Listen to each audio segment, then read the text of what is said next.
Welcome to Mechanic. Today we have a 2023 Chevy Bolt EUV, and I'm going to show you how to replace your rear wiper blade on the hatch. So you have the wiper blade here under there. You can only go up that high basically.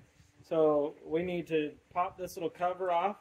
So just by moving this back side of it, or the bottom side, and then once we pop that off, we need to bring it outward toward the outside of the vehicle.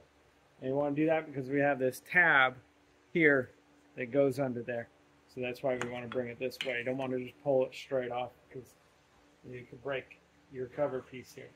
And then to get this wiper off, you just need to go up a teeny bit, and there is a push tab in there.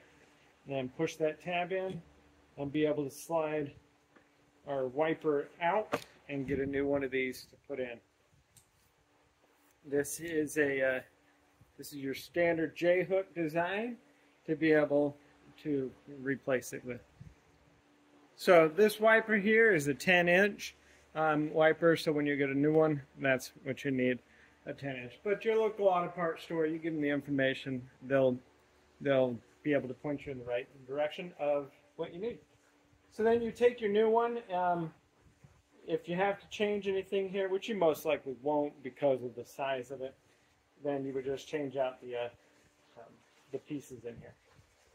Now, we just need to pull this up a little bit, nothing too high, and then we get that in there, the slide, and just slide that J-hook in, and that little tab will lock it back down, and so there is the wiper replaced. We want to go back in the same for the reverse, get that little tab down in there, and then being able to just press on the back here and fully lock that into place.